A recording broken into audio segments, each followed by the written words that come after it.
Welcome to the afternoon.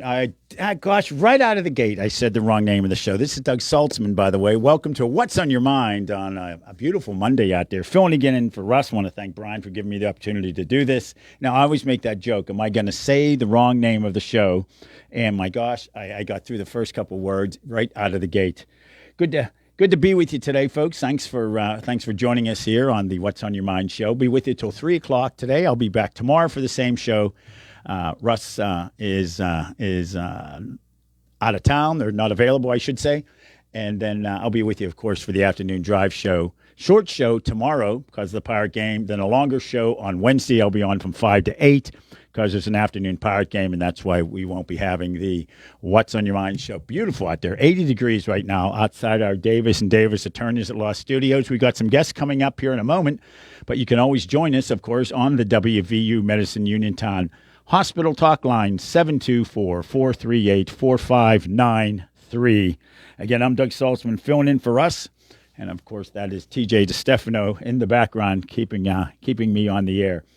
Coming up in just a couple of minutes here, we're going to check in and discuss the latest on the Charlie Kirk assassination. And I think that's the proper way to call it. In fact, people from both sides of the aisle are saying it. Of course, President Trump ordered all flags to go half-mast, and even Governor Newsom from California and Pennsylvania's own Governor Shapiro called for state flags to be flown at half-mast. And, of course, they are on the opposite side of most of the opinions of the late Charlie Kirk, who was actually a guest on this show. I was looking at my show notes. Several years ago, we had him on. My gosh, he was really young then. He died tragically, 31? He was about 25 when we had him on, and that was some time ago. I think it was during the first Trump administration. Of course, his wife, his widow, sadly to call her that, is keeping his efforts alive. And at some point coming up, we're going to have her on the show as well. Again, condolences as we spoke last week about that to Charlie Kirk's family. Just a tragic situation. His young children, a young wife. And I don't quite understand this politics of hate issue, if you want to call in about that. But we're going to check in, too, with Anna Schechter. She is the CBS News crime and public safety beat leader. We're going to talk to her in just a few moments about that. And, of course, last night was the Emmys. I watched a few minutes of it. It's just not my cup of tea. But it certainly does have an impact. And we're going to check in with Dr. Robert Thompson from Syracuse University. He is the director of the Bleier Center for Pop Culture. Talk to him about the impact that all these award shows have. This is award show season, I guess they call it, right? And we're going to talk to him about that. And, of course, they've become so political at times. Last night, they had a host that was just obsessed with this. And if you saw any of it, he said, we're going to give money to the, the Boys and Girls Clubs, based on everybody keeping their remarks to 45 seconds. But it just kind of fell flat. It just droned on and on, him repeating that over and over again. Even some of the guests, the awardees, complained about him doing that. So, yeah, the award shows really do struggle at times. The ratings are way down. So, again, we're going to check in with Professor Robert Thompson from Syracuse to talk about just that. And then tomorrow we hope to talk to Rob Owen from the Tribune Review, who, of course, is the critic, TV critic and writer for the Trib. We'll get his take on all these things as well. As I mentioned a moment ago, joining us right now on the WMBS, the WVU Medicine Uniontown Hospital Talk Line, is Anna Schechter, CBS News crime and public safety beat leader. Anna, thank you very much for joining us. Of course, talking to you about what most folks are calling, both sides of the aisle are calling it, an assassination of Charlie Kirk, and the response since then. Just want to get the latest. And now the FBI director is being criticized for some of the comments he made leading up to the capture of the alleged shooter, correct? That's right. In the immediate aftermath, there was a gentleman in his 60s who was apprehended by police. And there was sort of a level of like, okay, we got him. He was released, and a second person, a young man who was also in the crowd, was then apprehended, was being questioned. And FBI Director Kash Patel posted to X, to his wide following, that a suspect was in custody, when in fact they had no idea the ID, and they were just pulling surveillance footage at that time, and didn't have a match, didn't know who it was, or even the direction that the suspect went in. So there were some missteps along the way. Ultimately, what Kash Patel, the FBI director, is now saying is that the fact that they did put out the photos, he appears to be saying not quickly enough, but after they put out those photos, that is what led the suspect's father to recognize his own son in those images, confront his son, and eventually turn him in. Yeah, and of course, then the photos that were released of I guess technically they were told later that these were people of interest or persons of interest, and of course those faces are out there, and people are saying, "My gosh!" People called in and said, "I know that guy." Well, he wasn't the suspect; it was just a person of interest. That's right.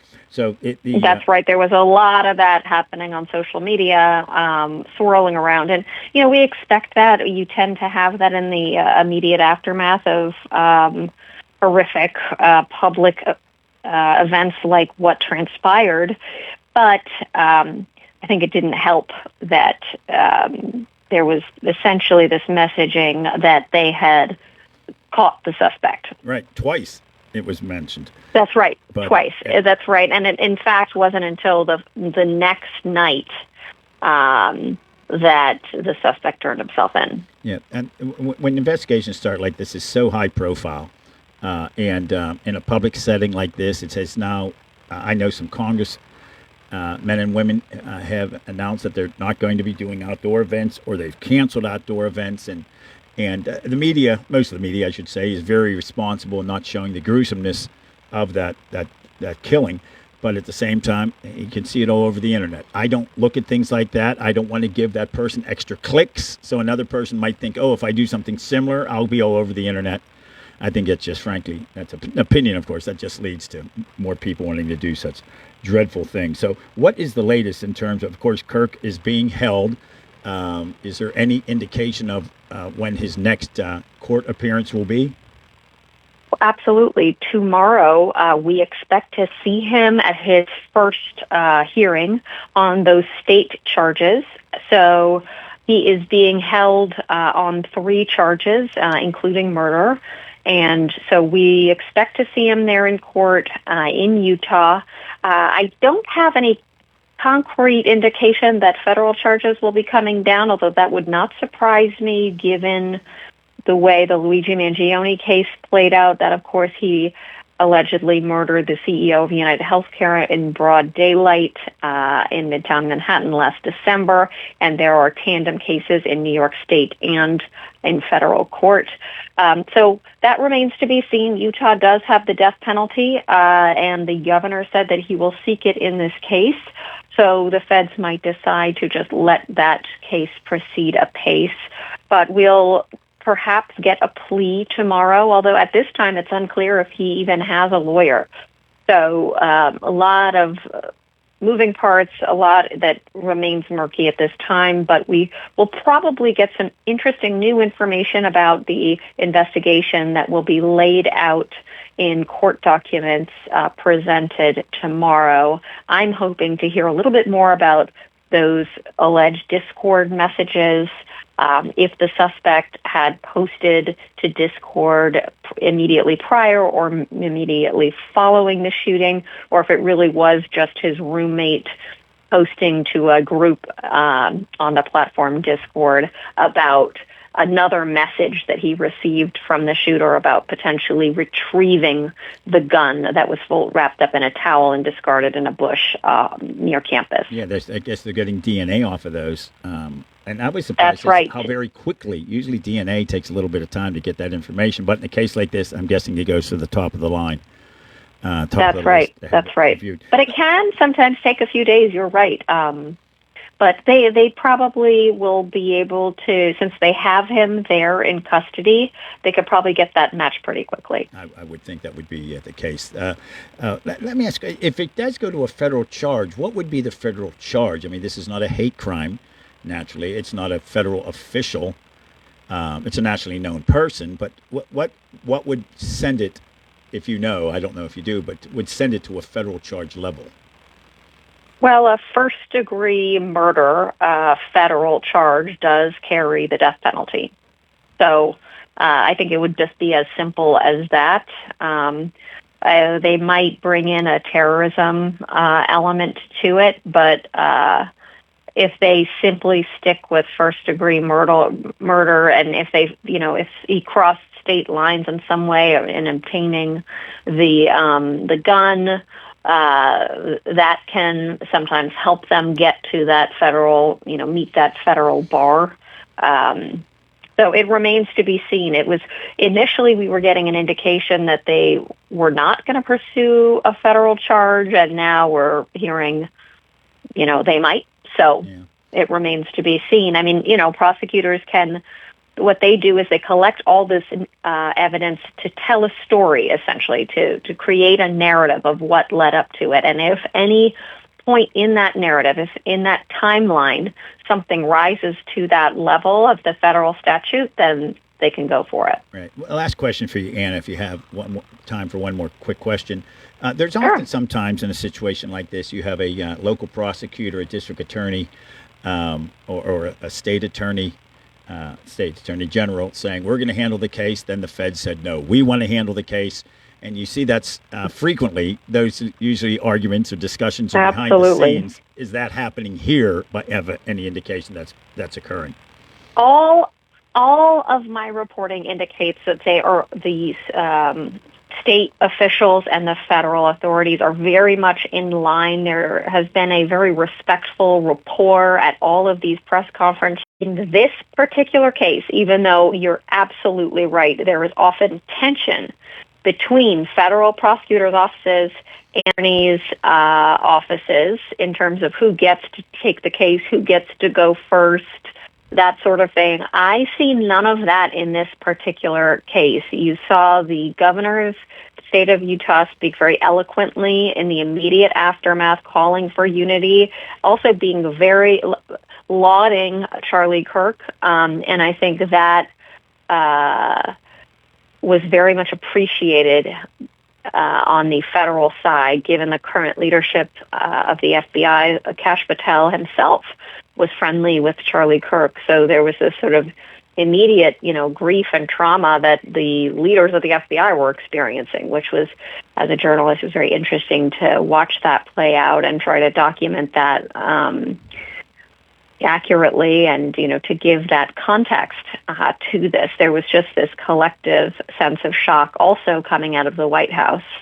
Yeah, almost. So the fact that they were leading the investigation and processing this, it was just such an unusual case, There's always a second story, of course, on stories like this. Anna, thanks so much. We appreciate your taking time to join us today. You have a good day. Thanks for having me. You're You welcome. too. Bye-bye. Again, on the WVU Medicine Uniontown Hospital talk line, Anna Schechter, CBS News crime and public safety beat leader. Must be a big business card. Appreciate her joining us. Since I've been doing the What's on Your Mind show last week and this week, I've had some opportunities to talk with CBS correspondents and reporters and analysts who generally aren't available after 5 o'clock when I'm doing the afternoon drive show. So it's a good opportunity to talk to these folks. In fact, this afternoon we'll be talking. I think I've interviewed. Yeah, I have. I looked it up on my show notes. I did interview Anna once before, but it's been a while. But today at 2:15, right after the 2 o'clock national and local news, we'll be talking with Jason Brooks, who is the CBS News business reporter. He's never available during the afternoon drive show. These guys work early shifts. We're going to talk to him about this week's Federal Reserve meeting and see if there's a change in the rates. We'll talk to him at 2:15. But before that, coming up here after the news update at the bottom of the hour, we're going to talk to Dr. Robert Thompson. He is director of the Bleier Center for Pop Culture at Syracuse University. A lighter topic, certainly, than the tragedy of the Charlie Kirk assassination. We're going to talk to him not specifically about the Emmys last night, but about awards season and all the awards that come along. It seems like every 10 days there's another award show. A lot of them seem to overlap. We're going to talk to him about the impact, how they've changed over the years. And he's going to talk about why he thinks they're important, because there's so much out there nowadays There are hundreds upon hundreds of TV shows. At one point, the peak, there were 600 different television shows airing. And frankly, how could you possibly keep track of them? So we're going to check with him right after the news update and a brief break here on the What's on Your Mind show. I'm Doug Saltzman. Thanks for joining us today. You're always welcome to call in if you want on that WVU Medicine Uniontown Hospital talk line, 724-438-4593. Appreciate TJ's help. He'll have that news, of course, at the top of the hour. But first, let's go to CBS for the news brief at 1:31. CBS News Brief, a framework's been agreed to between the U.S. and China that allows TikTok to continue operating in the U.S. CBS's Aaron Navarro says the president has continually blocked a bipartisan law banning the video app. President Trump, in the second term, has delayed that ban by 90-day spurts. FBI Director Kash Patel tells Fox the Bureau has DNA evidence linking Charlie Kirk shooting suspect Tyler Robinson to the scene. The DNA hits from the towel that was wrapped around the firearm and the DNA on the screwdriver are positively processed for the suspect in custody. Robinson is scheduled to be arraigned tomorrow. Israeli Prime Minister Benjamin Netanyahu today pushed back on critics of his decision to attack Hamas leaders in Qatar, a U.S. ally. He says other nations have attacked terrorists living safely in other countries. There's immense cynicism and hypocrisy in the condemnation of Israel. CBS News Brief. I'm Christopher Cruz. Shopping for replacement windows in Fayette County? Metropolitan Window Company elevates your shopping experience.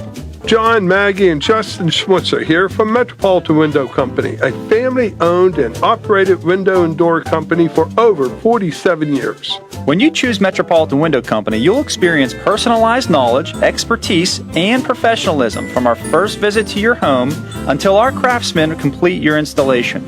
We're the window company that people want in their homes, and our exclusive Infinity by Marvin 100% fiberglass windows are the windows people love. They're built for life. They are the strongest, longest-lasting windows you can buy.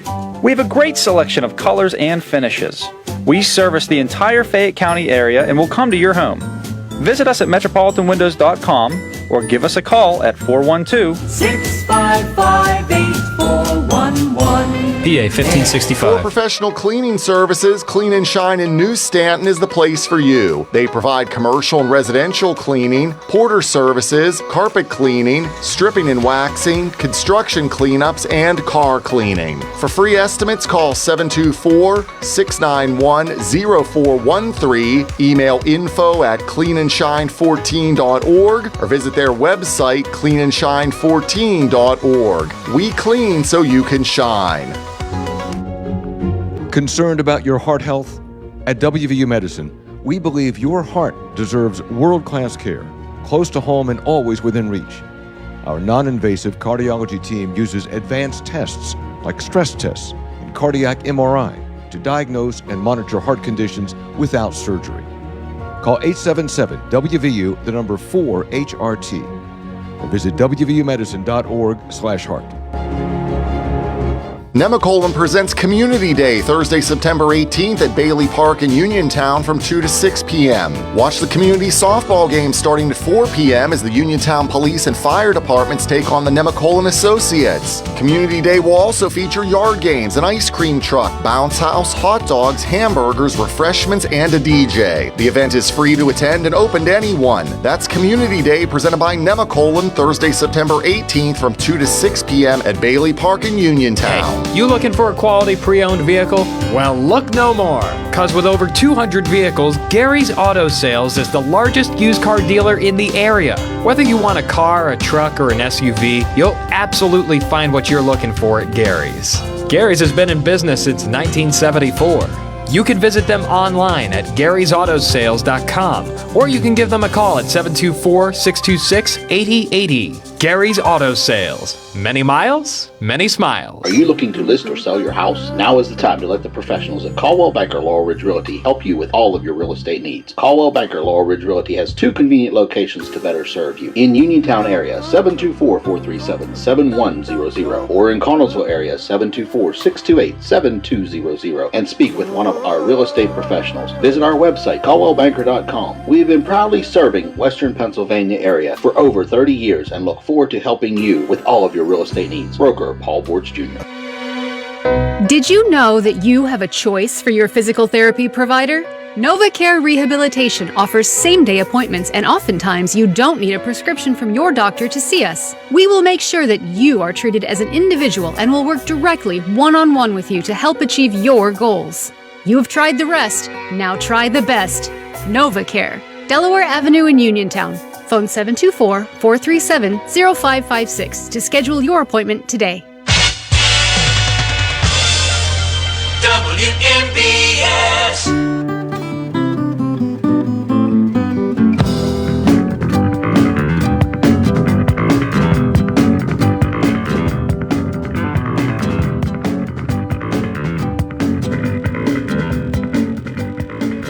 That is one of my favorite groups bringing us out of the breaker. That's Yes. That song's Roundabout, one of their biggest hits. That was the very first concert I ever went to in 1979 at the Pittsburgh Civic Arena. And of course, I think the ticket price, if my memory serves, and it was expensive for tickets then, it was $9 to see Yes in the round at the Pittsburgh Civic Arena. First concert I ever went to in 9th grade. My parents didn't want me to go, so they thought I was doing a sleepover at a friend's house, so don't let the folks know. Joining us right now on the WNBS Newsmakers line, a guest we've had on several times over the years, knows his stuff, bar none, of course, from Syracuse University, Dr. Robert Thompson, of course, a professor at the university, and, of course, is director of the Bleier Center for Television and Pop Culture. Dr. Thompson, thank you very much for joining us today, sir. How are you? I'm doing pretty well. That Yes song reminds me of FM radio in the late 70s. They'd mellowly introduce that song, and then they'd go out and make a sandwich. That song went on forever, if I'm not mistaken. Well, Yes songs tend to do that. There is one Yes song that goes for 22 minutes. So, yeah, I'm not joking. You're starting to say no by the time it's over. Hey, that's good. I didn't think about that one. Yeah, and they're still touring, and they tour as a band. They tour separately with other. And I just saw them not too long ago. I think when was it? In the spring, I saw at least some members of Yes with other folks joining them. So yeah, wow. That band's been around for a while. And interesting, you mentioned about the late 70s. We were talking on the air the other day. My brother and I decided the difference between old and young is if you can remember what an FM converter is. That's what we've decided. That's the delineation between being old. Yeah, and young. That's not a bad test. Most folks probably wouldn't know what an FM converter is at this point, but we certainly installed one in my dad's car without permission. But finally we realized. But then, of course, this region probably had 3 FM stations. That was the famous FM converter. Well, Dr. Thompson, we wanted to talk to you. Last night was the Emmy Awards. I guess it's sort of the start of the awards season. It's hard to keep track sometimes. There are so many awards out there. Of course, there was the MTV Music Awards, where everybody seems to show up half naked at. I don't know what the point of that is, but I guess it gets attention. But these award shows, some folks think they're not as important as they used to be because there's so much exposure to stars, movie stars, singers, etc. on the internet. But at the same time, as you and I spoke earlier off the air, there's so much out there now. This is a way for people to actually connect with shows they may never even have heard of, correct? Yeah, that's true. And both of what you said is very true. I mean, it was, I remember as a kid watching these award shows back in the 70s. This was the only time that you actually saw celebrities. Maybe you'd see them on Johnny Carson's show, but seeing them as themselves was at these award shows. There was no internet. We weren't, reading their tweets and their social media. None of that existed. A little bit in fan magazines, but that was highly mediated. So it was a big deal to see these people as themselves on these award shows. And of course, tens of millions of people were watching the Oscars and the Emmys and those big award shows. So clearly now, not nearly as many people are watching them. They've got so many other choices. They have all kinds of opportunities to talk about and hear about these celebrities, these shows, and whatever. So in many ways, the very thing that was so appealing about the Emmys isn't, it has been taken over by other things.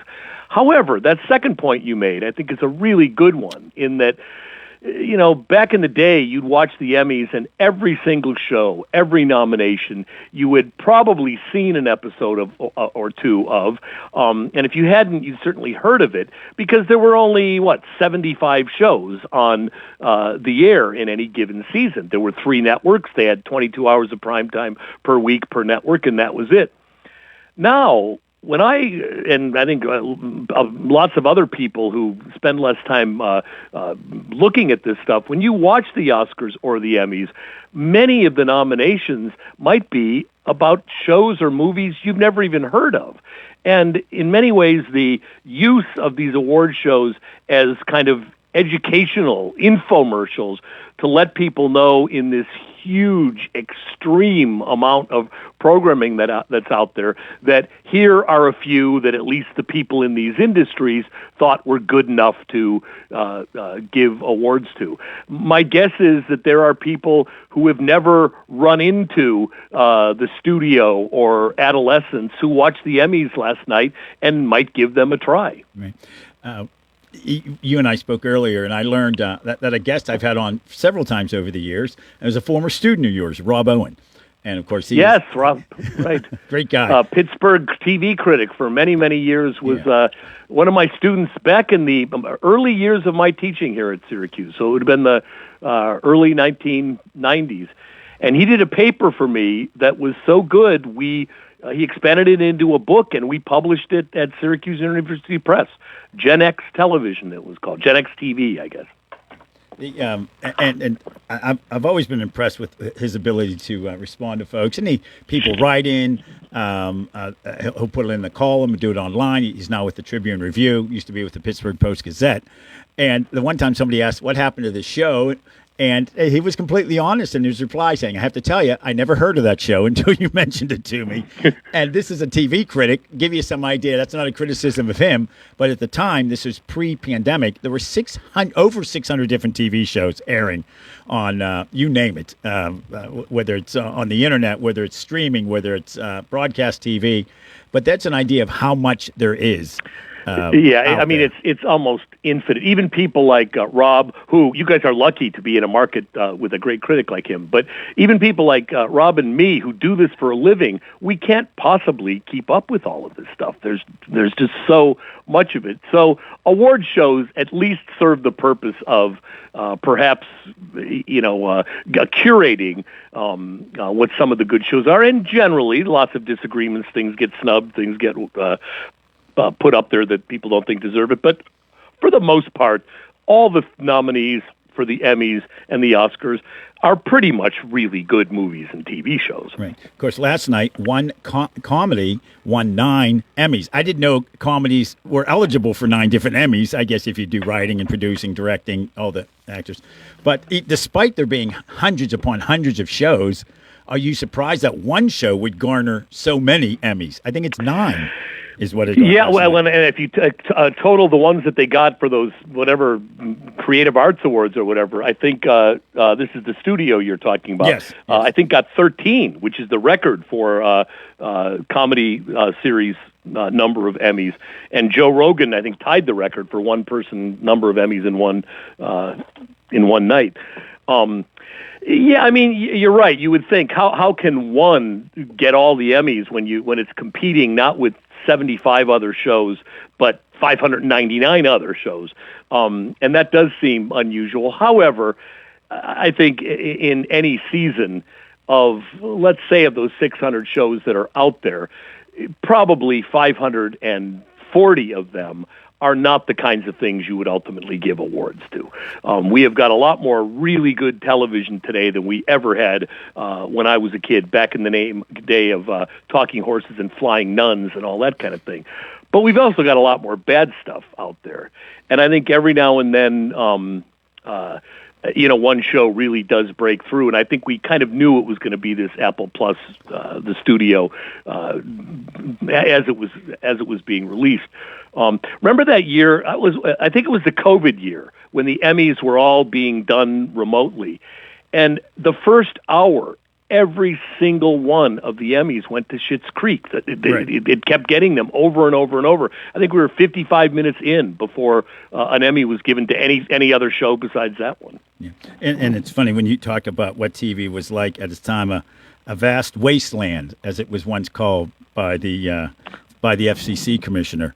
And, Newton Minnow. Yeah, the SS Minnow on Gilligan's Island was named after Newton Minnow. Was it really? Seriously? Oh, I did not know that. That's interesting. Considering it connects two different ways, of course, to a minnow in the ocean and a MC. But right. But there's an example, though. Although bad TV doesn't mean a bad career. Sally Field has done well, despite the fact that she was a flying nun. Tom Hanks has done well, despite the fact that he and his roommate dressed in drag so they could live in an all-women's apartment building. So you never know. Oh, that was a classic. Yeah. No, right. When I was watching Flying Nun, I would have never guessed that she was going to go on to win not one, but 2 acting Oscars. Not for Flying Nun, needless to say. But and also, even those shows, yes, compared to The Sopranos, Mr. Ed is a dumb show. But it was kind of, TV back then was like masterpiece stupidity. We liked those shows not because there was something wrong with us. They did what they did very, very well. Even if you sit down today in 2025 and you stumble upon an old episode of Bewitched or I Dream of Jeannie or Flying Nun, these ridiculous shows, they're still actually amusing in their own bizarre, weird, maybe pointless kinds of ways. But TV did that when it had to appeal to everybody from the 4-year-old to the 94-year-old. It did it amazingly well, even though we kind of laugh at it today. Yeah, it was escapism, perhaps, at times. And some people criticize that. Disney gets criticized for creating escapism. I don't see a problem with that. It's good to escape once in a while, for heaven's sakes, as we talked with Dr. Robert Thompson from Syracuse University and the Bleier Center. When you think about all these award shows, some seem to overlap. Of course, you have the Grammys for music, but years ago, Dick Clark had a battle with them, so he said, fine, I'll create my own awards, the American Music Awards. I think they're still around. And, of course, you have the MTV Video Awards. I don't even know there are videos anymore. I don't know where they're playing. But there's award after award, and we're in that season right now. I was always amazed. My mom who's no longer with us, used to say, here's the best of entertainment in Hollywood and TV. Why are the award shows sometimes so boring? Yeah. And of course, the host last night has been widely criticized for just droning on about this idea of raising money for, what was it? The boys clubs. Boys and girls clubs. Yeah. A great idea, but it didn't work. No. Well, your mom was right. Because she really hit the nail on the head, because you've got the in these rooms, whether it's Oscars, Grammys, Emmys, whatever, you've got presumably the best people in the whole country all together. Yet the way these things are put together, let's take the Emmys. Year after year after year, and I swear the Emmys last night, it was in color, but it could have been from 1958. I mean, these things have changed so little. And so you've got a room filled with people, the best writers in the country, maybe best writers in the world. And when they're about to get their award, we hear these, if it's not on the page, it's not on the stage. Writers are responsible for the whole. I mean, it's like AI wrote this, or some 7th grader who had to get their homework done the morning it was due. I am amazed how some of the greatest actors get up and do some of these intro bits, which make up a good chunk of the awards. It sounds like a high school talent show. So I think your mom was right. They're celebrating these wonderful pieces of music or television or film, and they're done in these programs that are, for the most part, kind of unwatchable, and last night was a good example of that. My mom, I should give her name, Rita. My mom used to also say, these people perform live in front of a studio audience. They might be on stage if they're getting a Tony, and they can't give a 45-minute speech without notes. Can't they memorize what they want to say? Yeah. As I recall, your mom also used to tell you to get a job, and that worked out pretty well, I guess. I suppose, yeah. Mom was sort of Forrest Gump's mother. She was very simple and straightforward with her advice over the years. But Robert Thompson, Dr. Robert Thompson from Syracuse University, of course, director of the Bleier Center for Pop Culture and TV.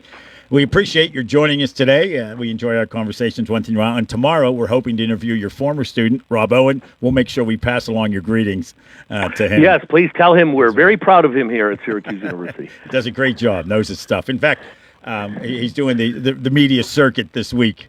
So, we hope to have him on tomorrow. I think we will. Dr. Thompson, thanks so much. We really do appreciate it. That was fun. Thank you. All right. Take care. Good guy, Dr. Robert Thompson. You've seen him on, you name a media outlet around the country. He's been on it, national, local, regional.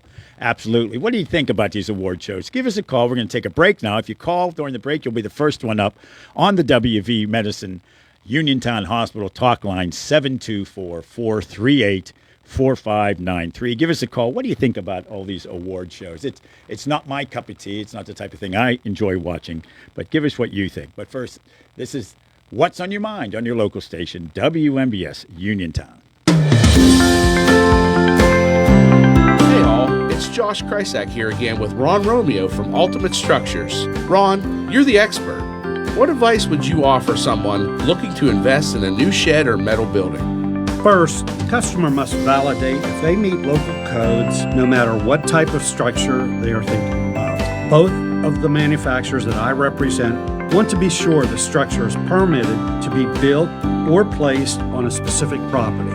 Makes sense. When you're ready to take your storage building game to the next level, call Ultimate Structures at 724-415-0020. Ultimate Structures, just outside of Perryopolis. They design what you desire. Visit them today at their mega lot on Route 51 southbound in Perryopolis. That's Ultimate Structures, 724-415-0020. Bright Stripe, Bay County's premier asphalt seal coating professionals, locally owned by Matt and Lexi George. Bright Stripe specializes in residential and commercial asphalt seal coating, also excelling in line striping and layouts, thermoplastic, and infrared asphalt repair. Bright Stripe has succeeded due to their commitment to quality work for 30 years. Bright Stripe, 724-437-6090, or visit bright-stripe.com. BRITE-stripe.com. Say hello to fall. Your flair, your way. Strap, 34 South Street in downtown Uniontown, located in the State Farm Building rear. We're known for our distinguished Western, Southwest, and boho accessories, including custom and concealed carry handbags, but we offer a large variety of fashionable styles.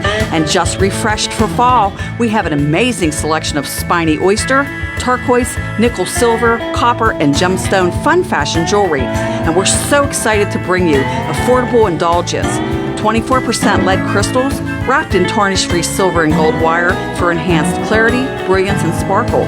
These bracelets, pendants, earrings, and bands are stunning and show-stopping, to say the least. Strap, 34 South Street in downtown Uniontown, 724-557-6184. Open Tuesday through Friday, 11 to 5. Not high-end, just nice-end. Strap, you're sure to adore us, and you'll love our prices. It's a day that ends in Y, so it's a day that you might decide you don't want to cook. That means it's the perfect day to order Fat Angelo's. Offering delicious pizzas, salads. Today is the day to visit FatAngelosPizza.com, where you can quickly and conveniently find your local shop and place your order online, or get the local phone number and... Doug Saltzman here, filling in for Russ on the What's on Your Mind show. Russ is off this week. I'll be in with you tomorrow, too, between 1 and 3 o'clock, Wednesday afternoon, or early Wednesday afternoon, of course. Pirate Baseball I won't be on, but I will be doing the afternoon drive show, 5 to 6 tomorrow, a shorter show because of the Pirate game, and then making up that time on Wednesday, I'll be on from 5 to 8. I think Bill's in tomorrow, Nick's back in on Wednesday, so welcome. Good to have you on the show here on What's on Your Mind. Give us a call. We have a few minutes before the news at the top of the hour. What do you think about these award shows? Is it something you're interested in? The WVU Medicine Uniontown Hospital Talk line, 724-438-4593. 4593. Again, 724-438-4593. Give us a call. A lot of people don't like them, of course, because they're very political. Last night, and the language anymore. Yeah, there's certain words that obviously we don't say on the air. I wouldn't say on the air even if I could, but it just seems to have gotten into the just the normal language. And you have to tell people you watch your language. I'm in a bowling league where we've had complaints about guys swearing, and I say, hey guys, you got women bowling next to us and kids. They don't need to hear what they say. We're just bowling here, too. We're not splitting the atom, for crying out loud. I don't quite understand why people feel the need to use such outrageous language. A beautiful day out there today, folks. 80 degrees outside of our Davis & Davis Attorneys at Law Studios. I'll give you a quick forecast here, and, of course, you'll get the full forecast during the local news portion of the news coming up here in just about 3 minutes. National news first, followed by local. Right now, as I mentioned, 80 degrees here in Fayette County. High today, 81, so we're just about there for the day. Tomorrow, almost the same. Clouds, though, tomorrow with 79 degrees. Clouds and sun on Wednesday, high 74. Thursday and Friday in the low 80s with sun both days. And a nice weekend, too. Gosh, we have not had much rain lately, have we? I'm not showing rain in the forecast until a week from today, and certainly we could use some rain in the region, that's for sure. Again, give us a call if you want. We have a couple minutes left here. Yeah, the award shows, I don't watch them. It's not my thing. Last night it went past midnight. So often I don't know, I don't watch a lot of regular TV. I have not had cable TV for over 7 years. So I watch a lot of the over-the-air channels. And there's a lot you can get with antennas this day. I think I have 50 different channels. And, of course, lots and lots of free streaming channels. I do have internet at home, naturally. But I don't have cable. So often these award shows, I just don't recognize the people, the shows, that sort of thing. And TV has changed so much. The late night shows, and you think of the days when Johnny Carson had 40 million people watching his shows. Now it's just a fraction of that, about 10% of that audience. And they seem to be doing the same thing over and over and over again. I don't quite know why. Einstein said that the sign of insanity is doing the same thing over and over again and expecting different results. The late talk shows have completely gone to the left for the most part, except for the Tonight Show, perhaps.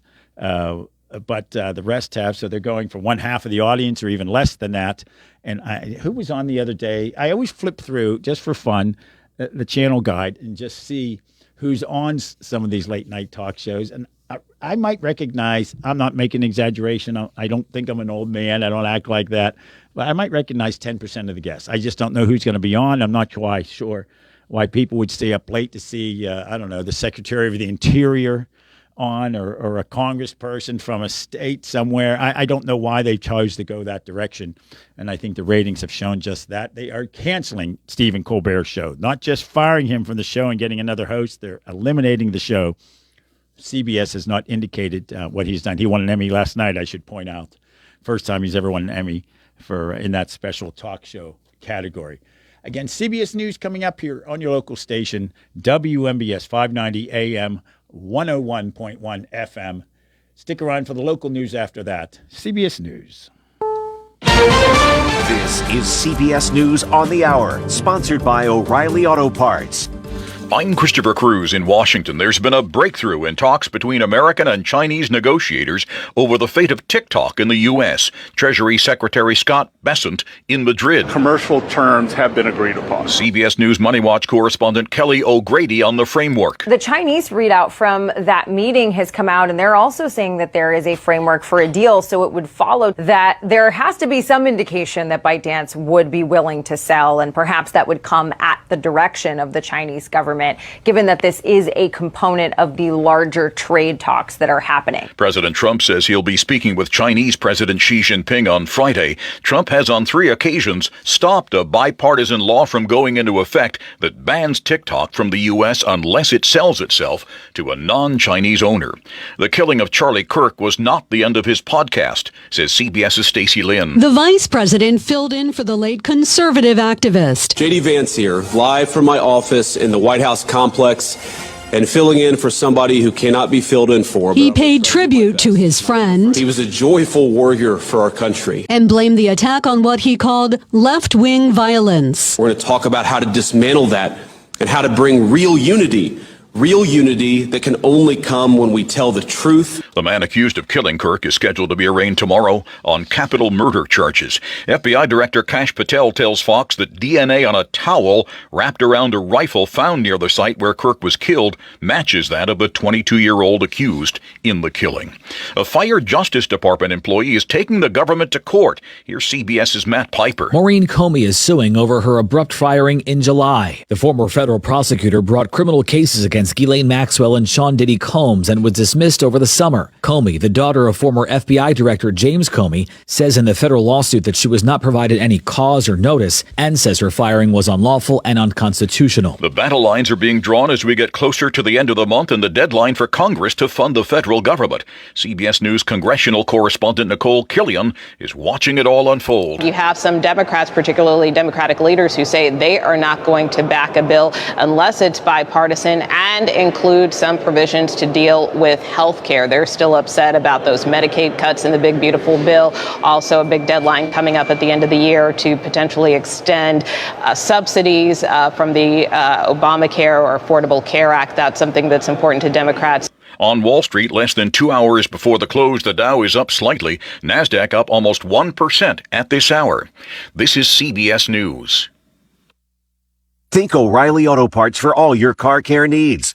Get the parts and service you need fast from the professional parts people at O'Reilly Auto Parts. Nemacolin presents Community Day Thursday, September 18th at Bailey Park in Uniontown from 2 to 6 p.m. Watch the community softball game starting at 4 p.m. as the Uniontown Police and Fire Departments take on the Nemacolin Associates. Community Day will also feature yard games, an ice cream truck, bounce house, hot dogs, hamburgers, refreshments, and a DJ. The event is free to attend and open to anyone. That's Community Day presented by Nemacolin Thursday, September 18th from 2 to 6 p.m. at Bailey Park in Uniontown. You can go to Big Box Medical Office. Now serving number 3,943. Or, Hi, come on in. How are you feeling? when you see doctors Paul Hartley and Mary Beth Riley, plus nurse practitioners Tara Bozek, Jessica Reckart, and Stacy Morris, you get one-on-one personal professional health care serving the area for over 3 decades. If you're looking for a primary care doctor, call Doctors Hartley and Riley at 724-437-1109 or online at ppcp.org. Or serving number 3,944.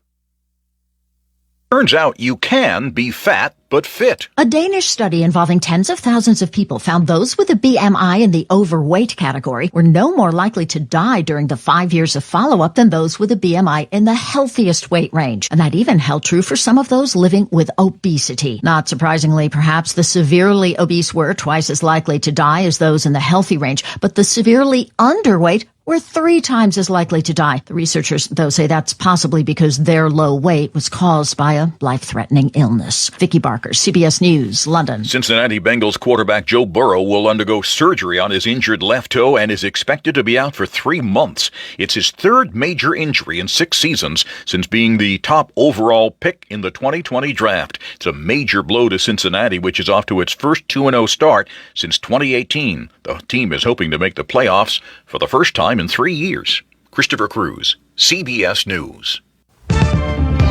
Now the local, district, and statewide news. Being brought to you by Fayette Heating and Air Conditioning, your Bryant Dieter. Keeping you warm and cozy in winter and cool and comfortable in summer with a quality Bryant gas furnace or air conditioning system. And now the news. Good afternoon. It's 2:05. It's partly sunny and 80 outside the Davis & Davis Attorneys at Law Studios. Injured call today for your free consultation, 724-437-2799. Your local station, 590 AM, 101.1 FM, WMBS. I'm TJ DeStefano. Sports and weather will follow the news. Uniontown will hold a vigil for Charlie Kirk on Wednesday from 5 to 7 p.m. at the George C. Marshall Plaza at the Five Corners intersection. The event will honor Kirk, who was shot and killed this past Wednesday while speaking at a public debate event on the Utah Valley University campus. A teacher at Connellsville area middle school is accused of trading nude photos with an underage former student.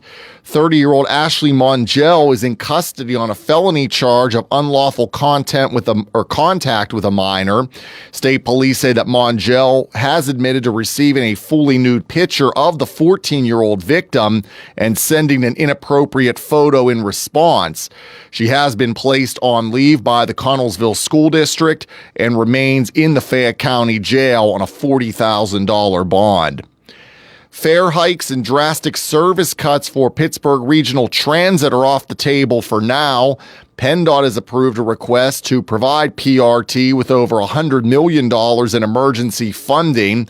The money will cover the projected budget deficit that had transit officials considering a cut in services of around 35% and a fare increase of 9% for next year. State government leaders have not agreed on a long-term plan to pay for public transit, and lawmakers in Harrisburg have yet to approve a new state budget. The issue of income inequality is a key subject of Pope Leo's first interview since his election last May. Here's more from Rory O'Neill. In an interview with the Catholic news site Crux, Pope Leo XIV said he worries for the low-income earners of the world, citing reports that Elon Musk may soon become the world's first trillionaire. The pontiff said that if money is the only thing that has value, we're in big trouble. The Pope expressed concerns that people are forgetting the value of human life, family, and society. Pope Leo celebrated his 70th birthday on Sunday. I'm Rory O'Neill. WNBS time is 2:08. We'll check sports and weather after this. 439-2323. For 24-hour emergency service, call us when you need. We're Fayette's Heating and Air Conditioning, your service company. When it's sweltering outside, you'll be cool inside with central air conditioning from Bryant, the people that know cool. And it's easy to have a central air conditioning system installed in your home. Simply call on your Bryant dealer, Fayette Heating and Air Conditioning, located near the Laurel Mall on Route 119, north of Uniontown. The phone number is 439-2323. Let Fayette Heating and Air Conditioning rescue you from the sticky, humid summer weather. Remember that number for Fayette Heating and Air Conditioning, your Bryant dealer, 439-2323. Call Fayette Heating and Air Conditioning, 439-2323, 439-2323, 439-2323. In sports, Pirates start their final homestand of the season tonight. 6 games. They'll host the Chicago Cubs at PNC Park. Braxton Ashcraft will go for the Bucks tonight, who are 65-85, and will have the game on WMBS. The pregame will be at 6:15 with the first pitch at 6:40.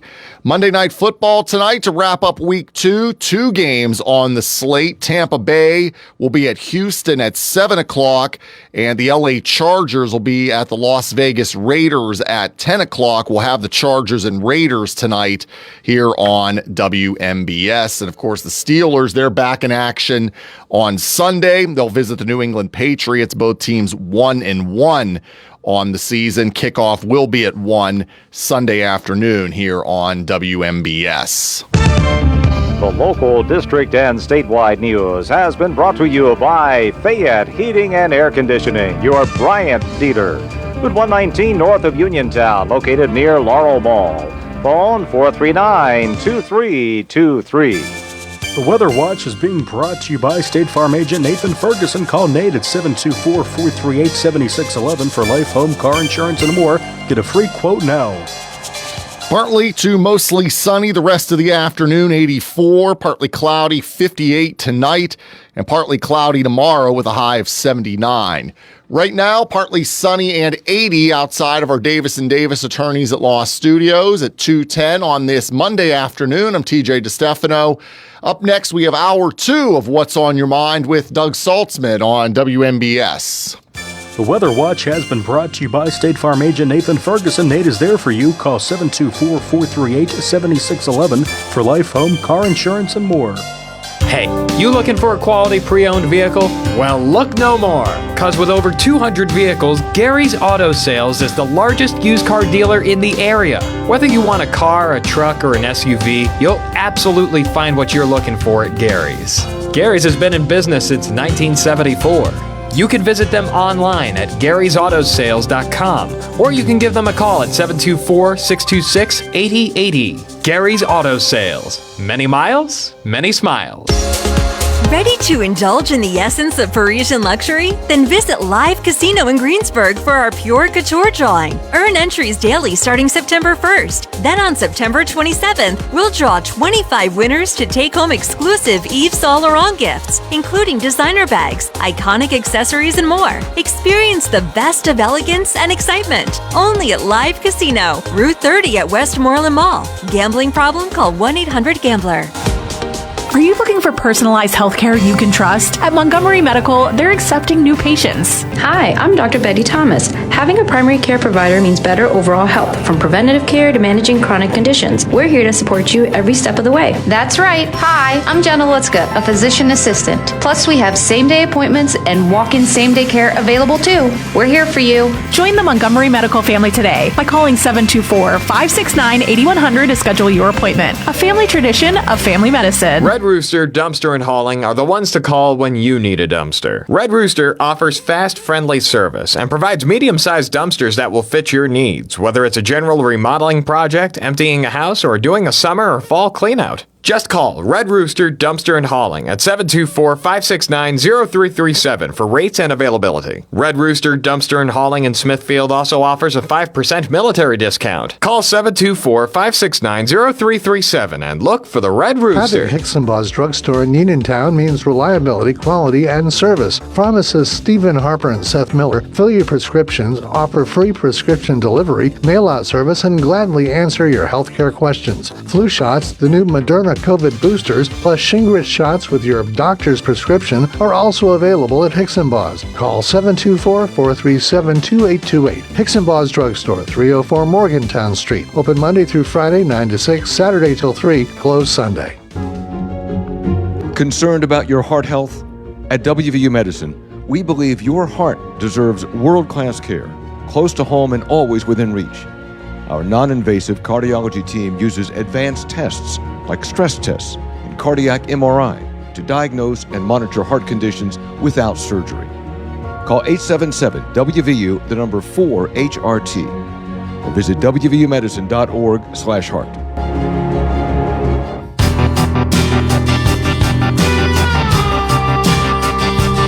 Join us for another PA CareerLink Awareness Day event, the Fayette Proud Job Fair. Come out to the PA CareerLink Fayette County office on Thursday, September 18th from 2 to 5 p.m. to explore the unique opportunities that our county has to offer. Connect with community service representatives from PA CareerLink partners or network with local employers. The choice is yours. And also, Josh Krysak and myself, Matt Sapienza, will be broadcasting live from 2 to 4 p.m. and, of course, spinning our fabulous WMBS prize wheel.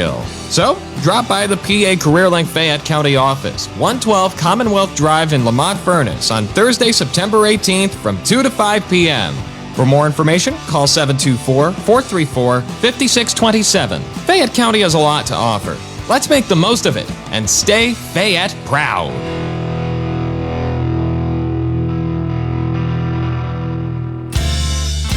Your local station, WMBS. The views and opinions presented by the host, guests, or callers on this program do not necessarily represent the positions of WMBS Radio.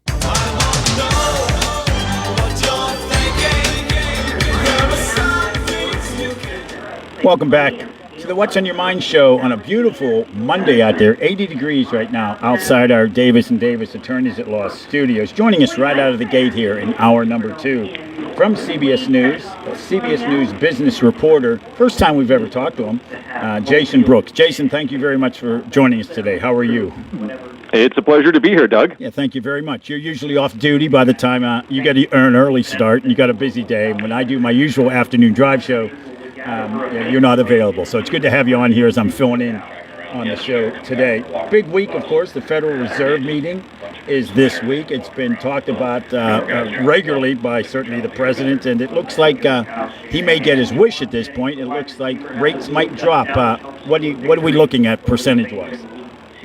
Well, I think we are looking at the Fed cutting rates this week, the most heavily anticipated Fed meeting of 2025. And while the president may be happy that the Fed cuts rates, probably not going to go as far as what the president has been calling for.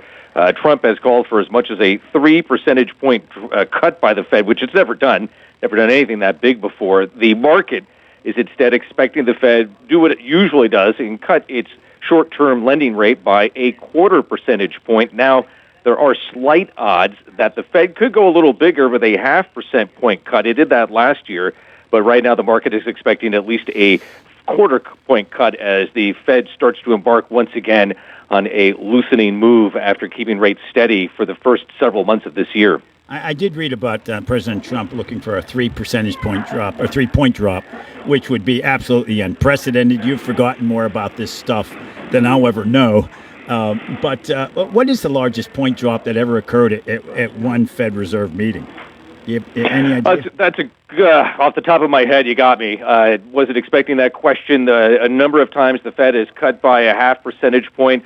Now in 2020, at the beginning of the COVID pandemic, there were several emergency cuts that were probably more than a 0.5 percentage point. I just can't remember off the top of my head right now.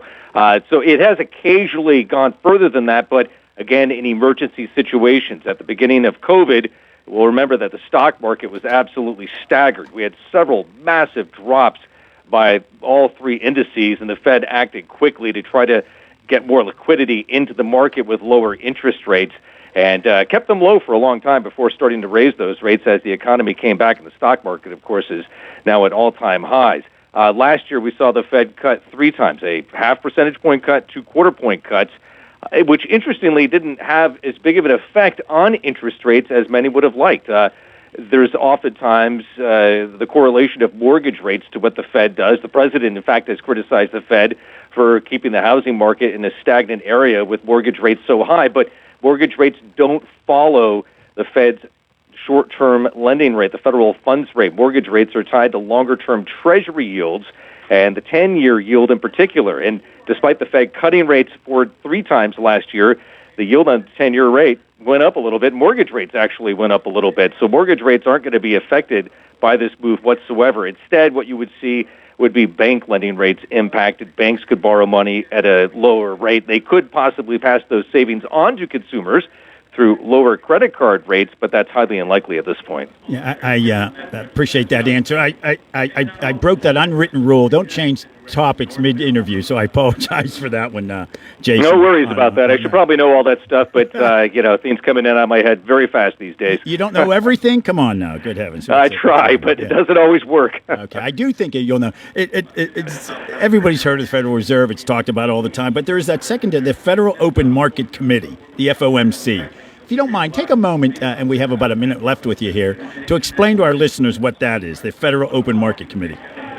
Those are the 7 members that rotate through the Open Market Committee every year. Now, the Fed chair is always on that committee. The other positions rotate through the other Fed members, a mixture of Fed governors and also the regional presidents. And that's key because at the last Fed meeting, we saw 2 Fed governors, Michelle Bowman and Christopher Waller, vote against what the prevailing vote was to maintain the federal funds rate at its current rate, the 2 dissenters. And that had not happened since 1993. Occasionally you get 1 dissent, but this was 2, and that was the first time in over 30 years that happened. And the ratio is important because we just lost 1 Fed governor. Adriana Kugler unexpectedly resigned in August. The president trying to get Stephen Miron confirmed. The Senate Banking Committee has confirmed it. Now we're awaiting the entire Senate to confirm Miron to that open market committee. And if enough of those Trump-favored members are on there, then they could decide to go against the prevailing vote and decide on a bigger rate cut. So the open market committee is incredibly important for deciding what direction federal monetary policy is going in. Of course, that meeting is tomorrow and Wednesday with the interest rate decision at 2 p.m. Wednesday, followed by a news conference with Fed Chair Jerome Powell, all coming up. Also, the quarterly forecast will be released when that meeting ends as well. Jason Brooks, CBS News business reporter, thanks so much for joining us today. We appreciate it very much. Too bad. Look forward to it again. Thank you, sir.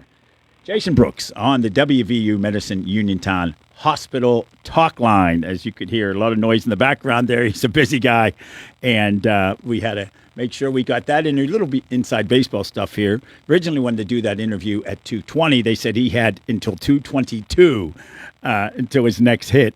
Of course, then we were able to get a little early, so we had some extra time with him as well. But that's always very interesting. These guys do so many interviews. I'm starting to do more again around the country, more interviews. And you always have to realize how much time, and I always ask, how long is the interview? That way I know how long to make my answers. In fact, I did one the other day on a station out west about 9/11. They wanted my thoughts on, of course, Shanksville. And the producer told me one time this is how long the interview would be.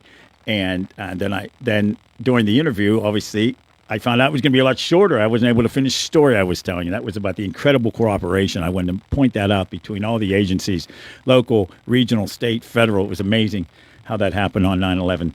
And I also wanted to thank TJ and Josh. They did the What's on Your Mind show last week on September 11th. And I was able to call in and give my recollections of that day. It took a few moments to talk to him. I wanted to thank him for allowing me to come on their show. Cloudy out there now. Some sun and clouds stay, 80 degrees outside our Davis & Davis Attorneys at Law Studios. Feel free to call in. We've got some open time here before our next interview. The WVU Medicine Uniontown Hospital talk line 724-438-4593, 724-438-4593. I'm guessing we won't have a lot of folks that want to talk about the Federal Reserve meeting, but earlier, of course, we were talking to Dr. Robert Thompson about the award shows. What do you think of them? I like that. I don't go to concerts for that reason. I remember years ago going to a Pink Floyd concert where half the time the lead singer was sings, and again, that's not why I go to a concert, for heaven's sakes. It's interesting sometimes if you go to a cafe and they have somebody strumming guitar, telling stories about, their musical career, something like that. That's interesting.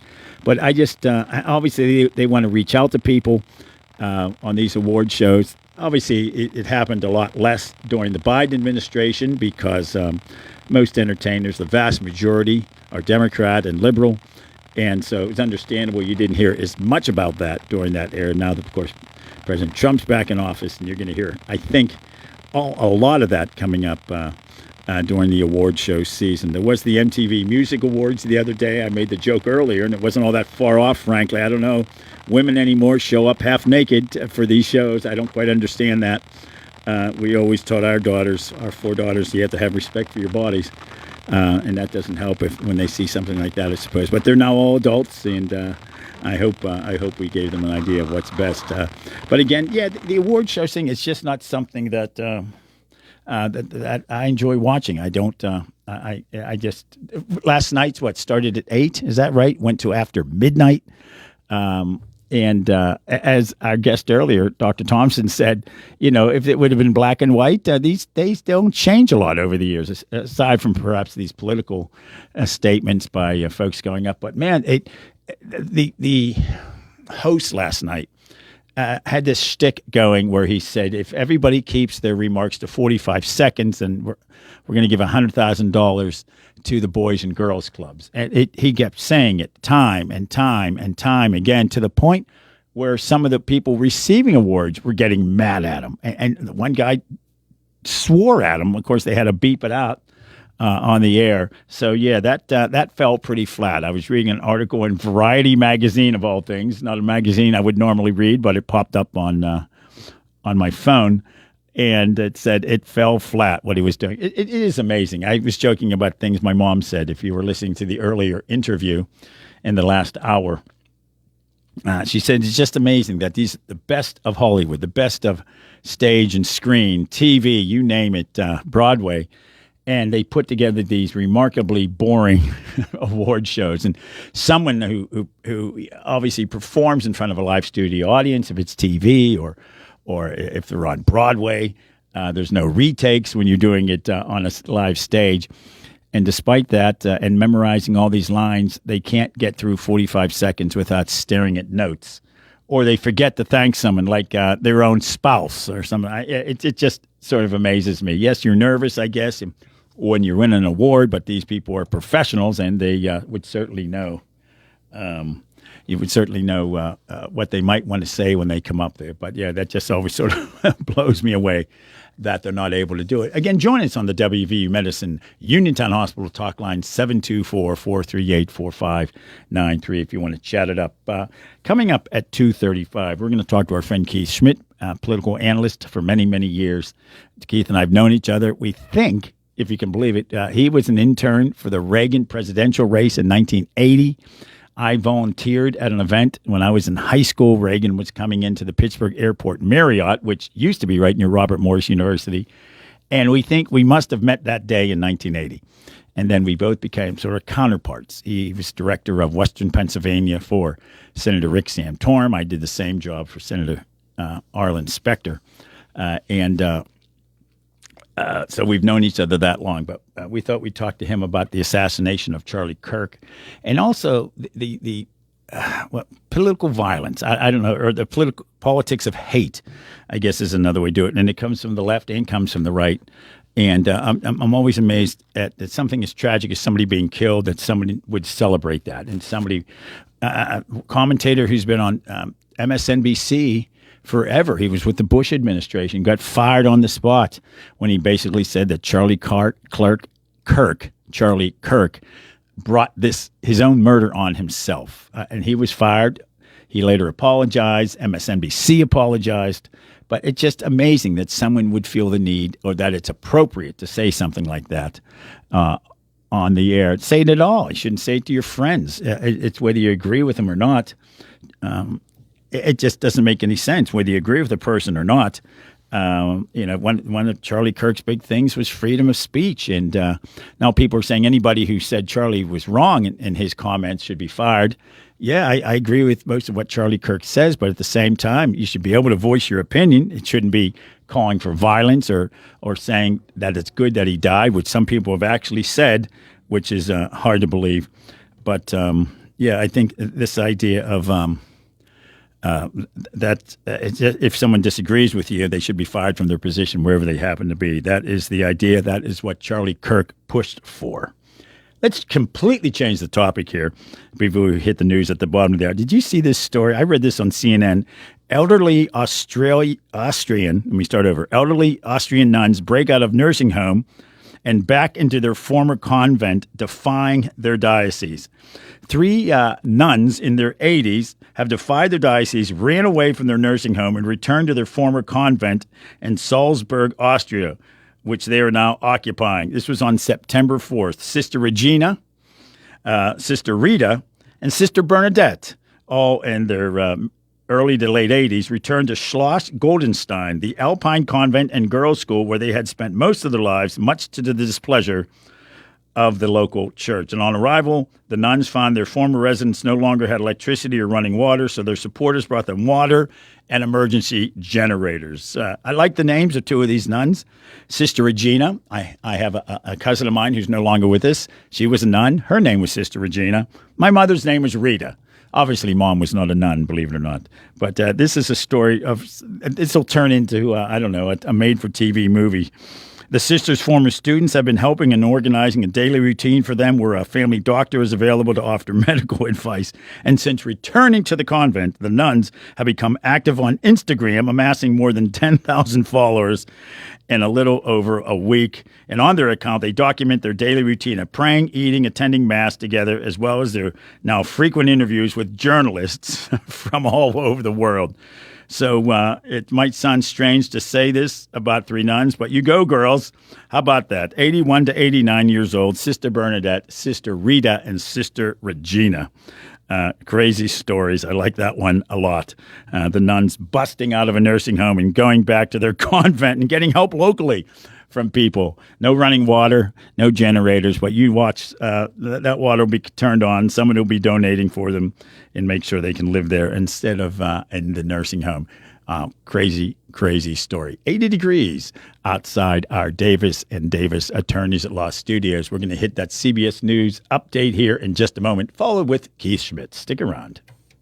CBS News Brief. American and Chinese negotiators meeting in Madrid have agreed on a way for TikTok to continue operating in the U.S. Here's CBS's Jolene Kent. There's a framework for a deal. What are the details? We don't know what they are yet. And both TikTok and the parent company ByteDance have not responded to our multiple requests for comment on this. Vice President J.D. Vance hosted the late Charlie Kirk's podcast today, blaming liberals for the country's political violence. We have to talk about this incredibly destructive movement of left-wing extremism that has grown up over the last few years. A federal prosecutor, the daughter of former FBI Director James Comey, has sued the federal government over her firing in July. CBS's Matt Piper has that. Maureen Comey's federal lawsuit notes that her firing in July came the day after her supervisors had asked her to take the lead on a major public corruption case and 3 months after she had received her latest outstanding review. Comey says her firing was unlawful and unconstitutional. CBS News Brief. I'm Christopher Cruz. Route 21 Furniture, take the road to your perfect home.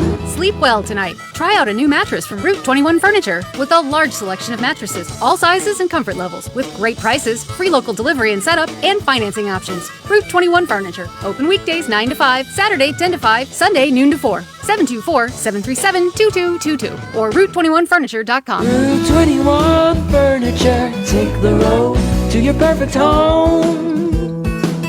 Your mental health is your most valuable asset. With 55 years of experience serving Western Pennsylvania, Chestnut Ridge Counseling Services is ready and able to assist you with all of your mental health needs. Offering over 20 specialized treatments, open access, and just-in-time scheduling means that you receive the treatment you need in a time-conscious fashion. Chestnut Ridge Counseling now offers telehealth, mental health urgent care with immediate access to a mental health professional with no appointment necessary. Call 724-437-0729. That's 724-437-0729 for mental health urgent care at Chestnut Ridge Counseling. Outpatient care options include individual, group, and family therapies, mental health and psychiatric evaluations, and medication services. Outpatient care and services are also available for patients under the age of 18, geared towards youth-centric problems and concerns. Take control of your mental health care with Chestnut Ridge Counseling Services. Call 724-437-0729 to set up an appointment or speak immediately with a mental health professional. Thurby Riverside Ford announces the C Ford in a New Light sales event. Check out these special deals. The 2025 new Ford F-150 XLT Hybrid 4x4 has 3.9% for 60 months plus $3,000 in retail bonus cash. How about the best-selling SUV in America? The 2025 new Ford Explorer has 3.9% for 60 months plus $1,500 open bonus cash. And the king of all trucks, the new 2025 Super Duty XL 4x4 has 3.9% for 60 months or $1,500 retail customer cash. It's time to see Ford in a new light. Did I mention the new 2025 Ford Maverick Crew Cab XL all-wheel drive starting at just $29,065? Thurby's Riverside Ford, your 26-time Ford Presidential Award-winning dealer, located 1 mile past the casino at Nemacolin. Hurry, offer ends September 30th. Ford Motor Credit financing required. See Joey, Jimmy, Sammy, or Ashley for your Thurby deal. Casey's Sports Cafe, located at 243 South Mount Vernon Avenue in Uniontown and owned by the Vernon family, wants you to know they have new hours. Monday and Friday from 7 to 3, Tuesday, Wednesday, Thursday 7 to 7, and Saturday and Sunday 7 to 2. Come on into Casey's and check out their new menu ideas and entrees. They can also cater your next event. Whether it's breakfast, lunch, or dinner, Casey's is the place to eat. Call 724-550-4126. Casey's, the best in Fayette County. Are you considering a project design and don't know where to start? K2 Engineering offers a wide range of professional civil, architectural, and municipal services to meet your individual project needs. Our versatility, combined with our personalized approach, is what sets us apart as a full-service engineering and consultation firm. To learn more about our services, please visit us on the web at www.k2engineering.net. K2 Engineering, where customer service is our priority.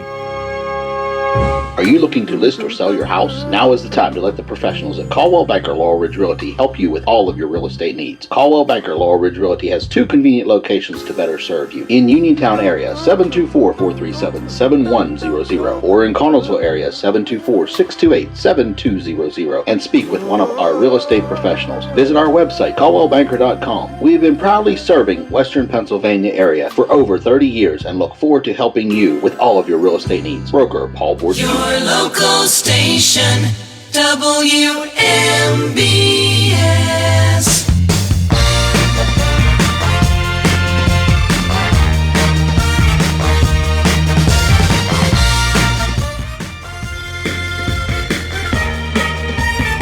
Welcome back to the What's on Your Mind show. Doug Saltzman here filling in for Russ. I'll be back tomorrow at the same time. And, of course, I'll be doing the afternoon drive show tomorrow and Wednesday as well. We have Pirate Baseball tonight, pregame show at 6:15. First pitch at 6:40.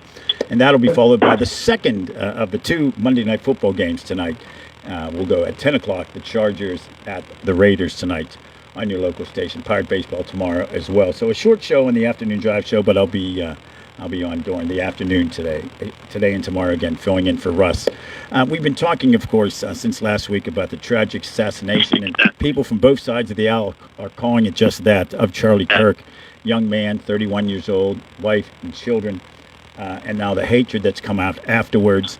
I don't quite understand that approach to something like this. A murder is a murder is a murder, whether you agree with the person or not. And joining us to talk about that and what I've been calling the politics of hate, our good friend Keith Schmidt, president of Bridge Connections. Keith, thanks for joining us. A tragedy last week. Don't understand why people think that's a solution. It's sickening. And so, well, good afternoon to you, my friend Doug, and to your listeners. They're perilous times. These are, we've talked about having to turn the page in America on a lot of fronts, and how vicious the debate has begun, both social and political, especially since you and I did this for a living a generation plus ago. But this is one of the worst examples we've seen in recent years.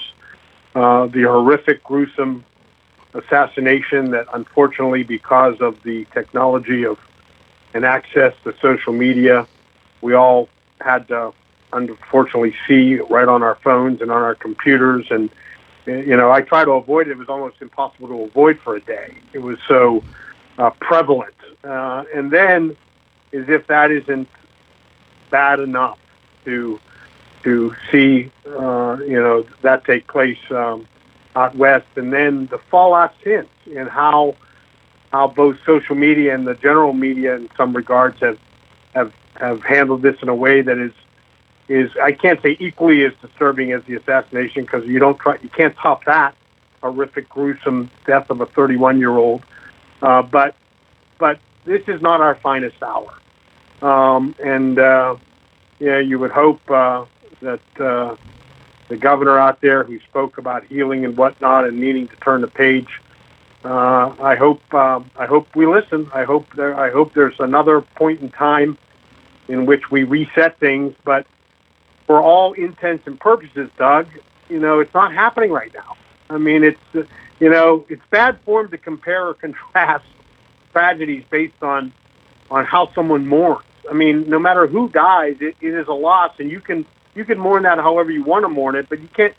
How do you criticize a moment of silence? How do you criticize people doing a tribute? Listen, when someone died that you supported, we'll mourn with you, and we will offer our sympathies and deference.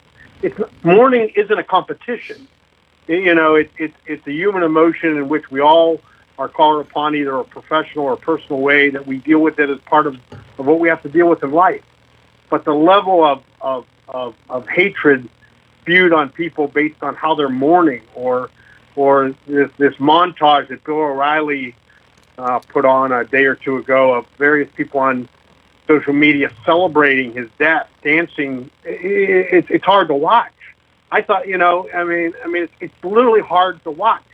This is somebody's daughter or son, or this is a grown individual who should know better what does that add to the debate? How does that take it any way the temperature down? I don't have answers. I mean, I have, this interview is going to be me adding more questions. I mean, and we all want to do our part. You're trying to do it with your listeners, I'm sure, trying to inform and trying to call attention to these actions. But I want to do something too, Doug. I'm wondering what to do. I'm trying, as I talk to people, that I meet along the way and think that I still have input or keep up with current events. I do my best with everybody that brings it up to talk about it in a very, in a low tone and try to take the temperature down if I could. But it's tough. I mean, even people in my own neighborhood, even the people that I come in contact with, coffee shops and whatnot, there are some very spirited positions here and very unhealthy reactions to this horrific assassination, and we're still kind of unwinding it all. Yeah. We really are. You said something a moment ago, and I often talk about my mom on the air. Mom hasn't been with us for about 15 years, but Mom always had a very simple way of saying things. It was sort of a combination of Mr. Rogers and Forrest Gump's mom, if you recall how she would say. Right. Very simple thing. You just said something. I never thought of it before, but I could see my mother saying it. Mourning is not a competition. And that's a fascinating approach. Simple, to the point, about what 5-6 words. And it does point out that it's not a competition, and it shouldn't be a competition. And if there's tragedy, it's awful. I didn't agree with a lot of stuff President Biden did, but I felt very bad when they announced that he had prostate cancer. And I'm sure there were conservatives 100%. That celebrated it, and I don't want to see that either.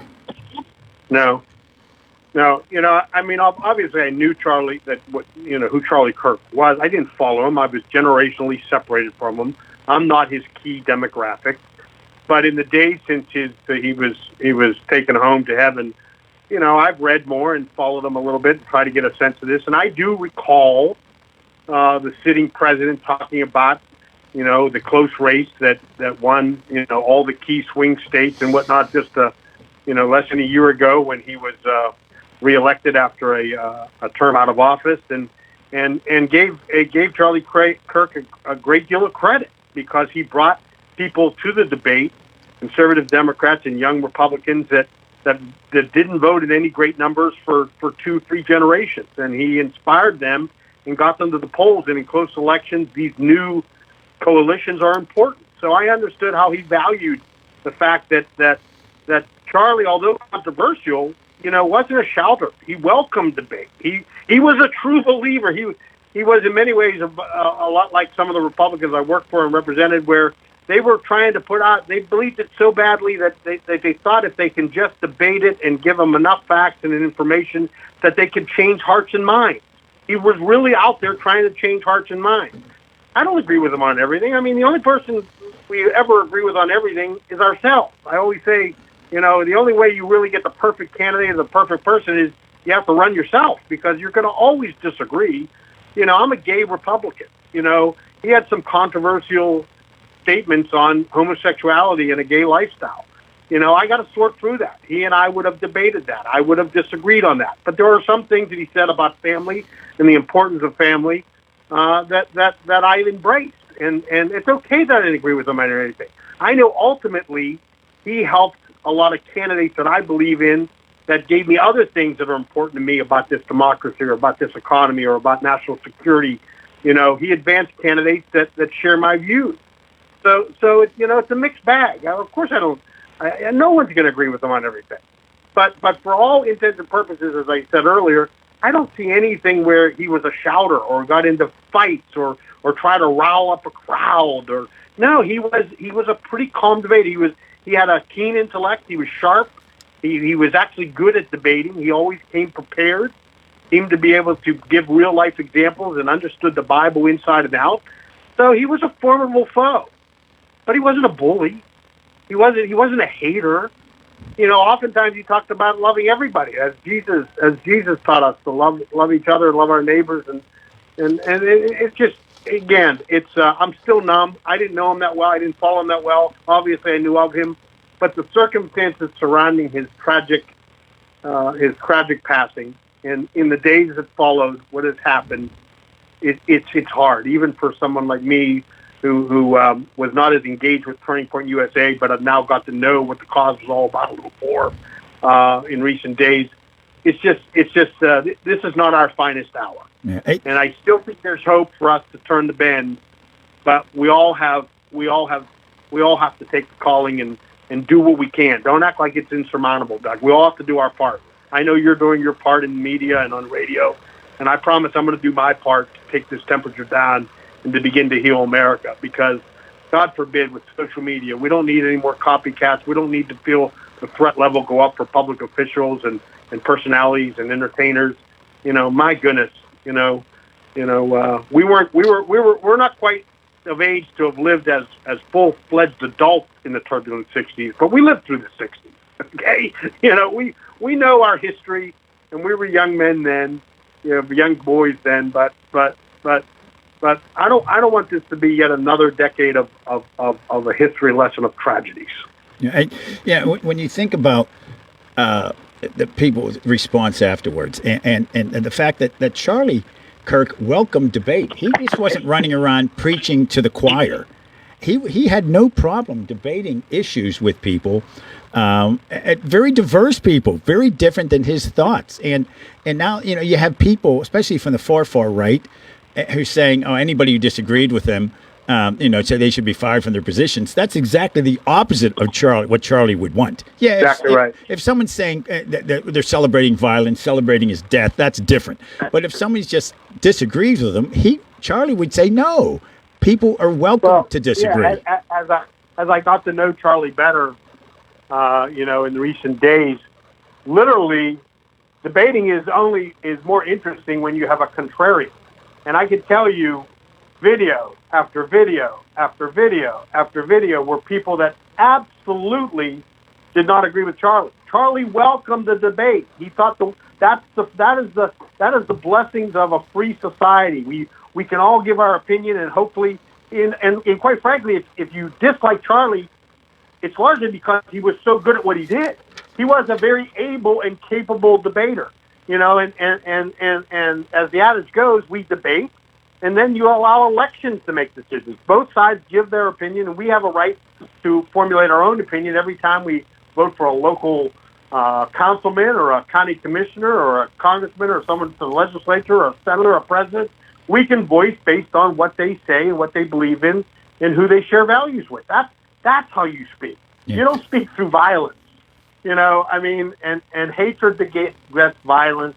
And right now, that's the buzzword. The ugliness has gone to the point of hatred. Hatred is an ugly word, Doug. But that's what everyone's talking about. The level of hate. Yeah. If you don't agree with me on everything, I hate you. Oh my goodness, I wouldn't have a friend in this world. I mean, if I litmus test my friends and family and the people I associate with, I couldn't talk to anybody. I have to. You have to be a mutual respect. We're all humans, and we have different opinions and takes on things, and you can't allow those differences to create hate. Yeah. We are talking with Keith Schmidt, the political analyst, as you can tell, president of Bridge Connections. You talked about the hate issue. TJ DeStefano, one of our newscasters and producers, has been reporting on a Stop the Hate vigil was held in Uniontown on Saturday, and it was done by the Democratic Women of Fayette County and the Fayette County Democratic Party. In fact, their chairman, George Huck Rattay, who's on this radio station regularly, noted that the rallies usually focus on protests against the current administration, but this weekend the organization thought it was more important to center on last week's assassination of Charlie Kirk. And he said the best way to achieve their goal is by ending all the violence through open dialogue.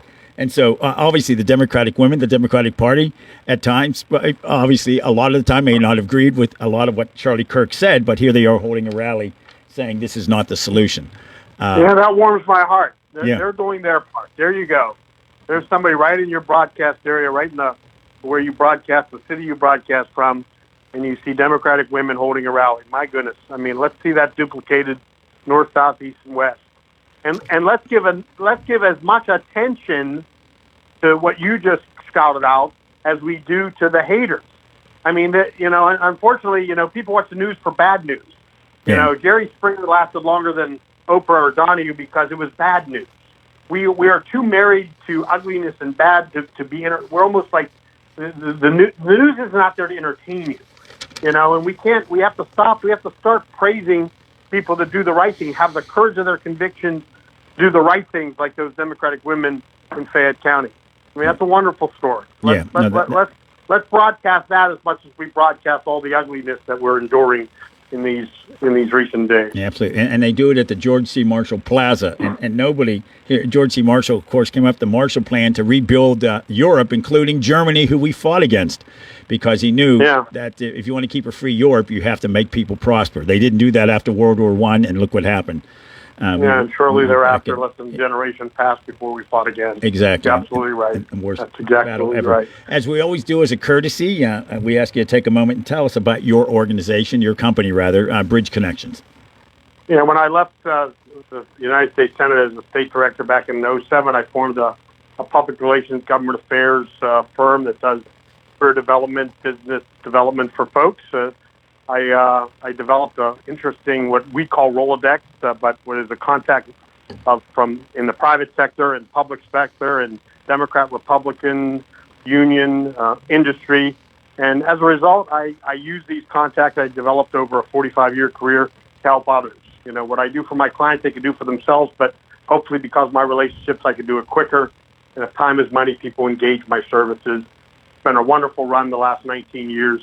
I've never advertised because people like you and others give me shout-outs, and my reputation precedes me. And it's been an interesting 19 years, and I'm blessed in many ways. But I'm very grateful to Senator Santorum and others who provided that opportunity to me many years ago to have the career I have today. So, but thanks for always allowing me to share my thoughts with your listeners.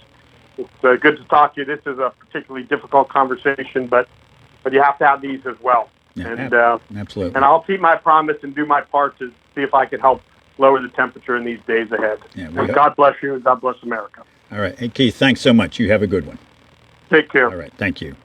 Again, that's Keith Schmidt joining us on the WVU Medicine Uniontown Hospital talk line. And speaking of which, we're going to take a break now. When we come back, you can jump on that talk line at 724-438-4593. But first, this is the What's on Your Mind show on your local station, WMBS Uniontown.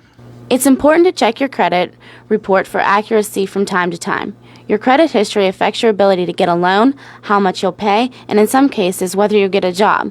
Under the new federal law, you're entitled to a free copy of your credit report once every 12 months. Log on to annualcreditreport.com or call 877-322-8228.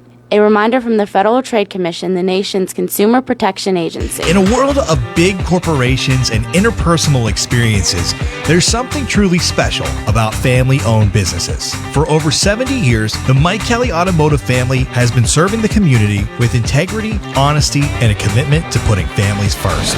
And we're not stopping anytime soon. Our commitment to excellent sales and service remains stronger than ever.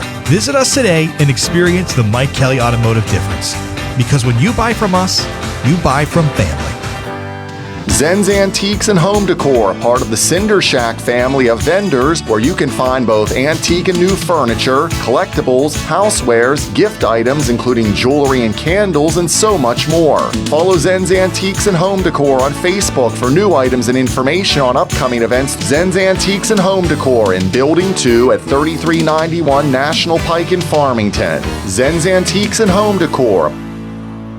I'm Asher from Uniontown Liquidation Outlet. Come shop with me for the lowest prices around. We have Amazon mystery boxes. They're $45 each. The boxes are fun and exciting for all ages. The boxes have anything from electronics, home decor, clothing. No two boxes are the same. They sell out fast, so stop up and grab yourself one and have fun opening the Uniontown Liquidation Outlet inside the Uniontown Mall. Visit us on Facebook, Uniontown Liquidation Outlet. Although a message like this usually goes only to Chesler's mailing list of prior customers, a furniture sale this big demands a big approach to communication. As Chesler's approaches the fall selling season, and as the Tennessee Enterprises trucks arrive with the newest collections, Chesler's Fine Furniture's management finds the store is overstocked with too much inventory. Everything must go to give Chesler's room for displaying all the new tables, chairs, and servers. That's bad news for us, but great news for you. Chesler's management has marked down prices dramatically on hundreds of items, all in stock for either immediate pickup or delivery into your home. You're guaranteed to save on fine crafted furniture from Tennessee Enterprises during this incredible sale, now in progress. Financing and delivery are available. Chesler's Fine Furniture, Route 51 in Uniontown, where customers send their friends. Bright Stripe, Bay County's premier asphalt seal coating professionals, locally owned by Matt and Lexi George. Bright Stripe specializes in residential and commercial asphalt seal coating, also excelling in line striping and layouts, thermoplastic, and infrared asphalt repair. Bright Stripe has succeeded due to their commitment to quality work for 30 years. Bright Stripe, 724-437-6090, or visit bright-stripe.com. BRITE-stripe.com. Looking for a new spot for a night out? Then check out Shindig's Bar and Grill in Uniontown, located in Oliver Square. With regular live entertainment and themed events, and offering 6 diamond pool tables and 3 dartboards, Shindig's is the place to be. Enjoy daily specials, including Tuesday wing night, Friday's Cajun chicken Alfredo, and Saturday's incredible crab leg dinner. And stick around for karaoke nights, live music, and so much more. Follow them on Facebook at Shindig's with a Z Bar and Grill. Shindig's, your hootenanny hotspot.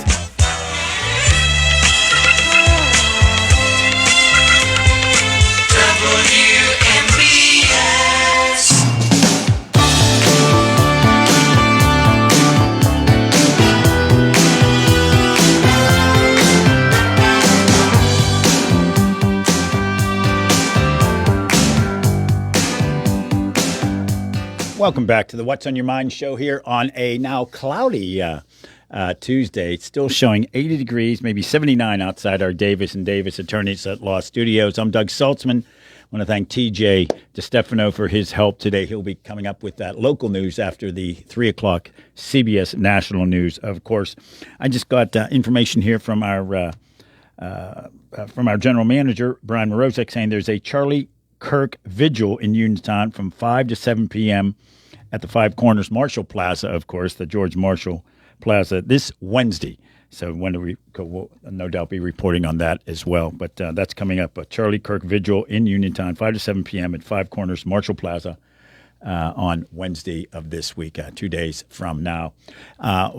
We got a minute or two left here. The WVU Medicine Uniontown Hospital talk line, 724-438-4593. Want to thank Keith Schmidt for joining us. Keith and I have known each other for a long, long time. And as we both said, we don't understand this sort of violence coming from the left or the right. You hear these horrendous stories over the years of, the topics that come up, the people have the reason for the violence. How is that a solution? It only makes matters worse, regardless of which side of the aisle the violence is coming from. I don't understand that approach at all, and I know I keep saying that over and over. I'm running out of words to explain why somebody would shoot somebody dead just because they disagree with their opinion, and then to celebrate their death. And I don't understand. People keep talking about how young Charlie was. It doesn't matter what age Charlie was. It's inappropriate to do what occurred there. Just a terrible, terrible story. Hey, thanks for listening. Enjoyed being with you today on the What's on Your Mind show, filling in for Wes. I'll be back tomorrow from 1 to 3, and then after the 5 o'clock news up until the Pirate game tomorrow, and then longer show, I'll be doing the afternoon drive show on Wednesday after the 5 o'clock news up until 8 p.m. And we'll open it for talk as well on the afternoon drive show. Enjoyed being with you today. Enjoyed doing it last week as well. I want to thank our other guests as well. Jason Brooks from CBS, Dr. Robert Thompson from Syracuse University, Anna Schechter, also from CBS News, joining us here on the What's on Your Mind show. Thanks, folks. We appreciate it. As I mentioned, CBS News coming up here in a moment, followed by local news with TJ. Thanks for listening. Have a good day.